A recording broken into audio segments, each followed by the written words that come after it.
The restaurant was glowing with soft candlelight, laughter spilling from tables where couples leaned in close, speaking in hushed tones. Yet at one corner table, the silence was deafening.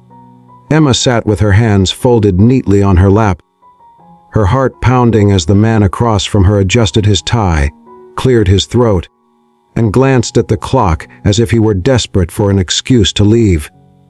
Her chest tightened when he finally spoke, his words as sharp as glass. "You're not what I was expecting.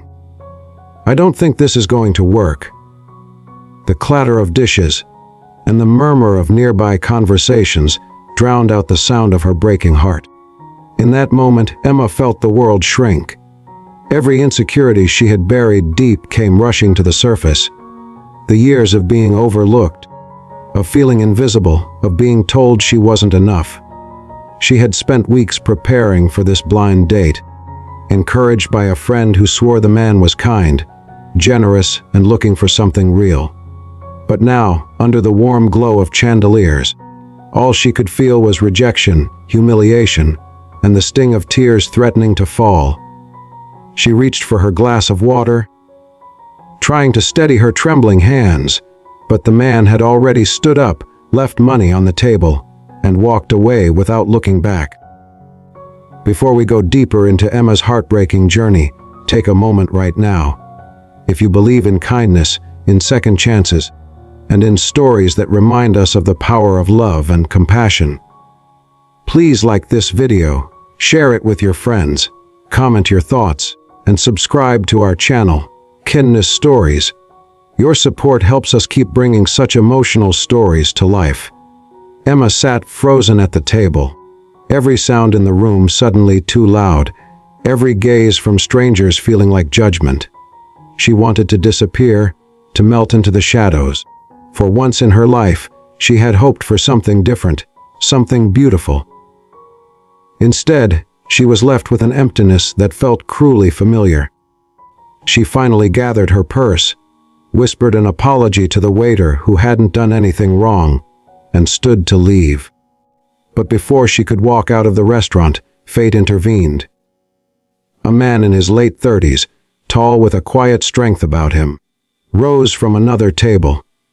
His presence was commanding yet gentle, the kind that made people turn their heads without him even trying. He had been watching, not in judgment but in empathy. He had seen everything, the rejection, the shame on her face, the way she struggled to hold herself together. And as Emma tried to slip past unnoticed, his voice stopped her. "Wait," he said softly, but with a firmness that made her turn. "I'll take her home." The words hung in the air, shocking in their simplicity yet profound in their weight. Emma blinked, unsure if she had heard him right. The man walked over, his expression warm, his eyes holding a depth that spoke of understanding. He wasn't pitying her, he was recognizing her pain, acknowledging her humanity in a way no one else had. His name was Daniel Carter, though Emma didn't know it yet. To the world, he was a successful CEO, a man who had built his company from nothing after years of struggle. But to his 6-year-old daughter, Lily, he was just Daddy. The man who braided her hair badly in the mornings, who sat with her through fevers, who read her bedtime stories with a voice that cracked when the mother she no longer had was mentioned. Daniel carried his own scars, invisible to most. His wife had died suddenly 3 years earlier, leaving him to navigate fatherhood and life alone. He knew what loneliness tasted like, what it felt like to walk into a room full of people and still feel unseen. That's why Emma's pain resonated with him so deeply. Emma hesitated, but something in Daniel's eyes told her she could trust him. She nodded silently. He offered his arm, not as a savior but as an equal, and together they stepped out into the night. The city was alive with the hum of traffic and neon lights, but Emma felt strangely safe.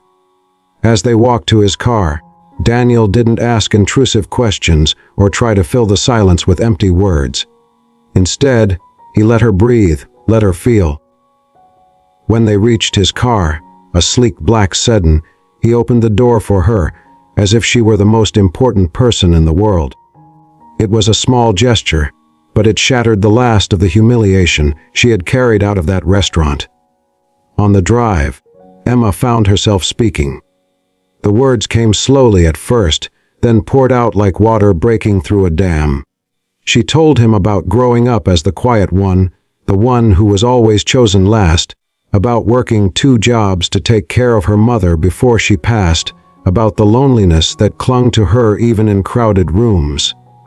Daniel listened, not once interrupting, his hand steady on the wheel, his silence more comforting than any words. When they arrived at her apartment building, Emma expected him to say goodbye. Instead, he turned off the engine and looked at her with sincerity. "Emma," he said softly, though she didn't remember telling him her name. "You deserve better than what happened tonight. Don't let one person's blindness make you doubt your worth." But tears filled her eyes again, but this time, they weren't from pain. They were from the shock of being seen, truly seen, for the first time in years. She whispered a thank you, her voice trembling, and he nodded before driving away. That night, Emma lay awake replaying his words. She didn't know why a stranger had cared enough to step in, but it stirred something inside her, something she thought she had lost hope. Over the next few weeks, fate seemed determined to weave their paths together. Daniel showed up at the coffee shop near her work one morning, his daughter Lily holding his hand, her eyes bright and curious.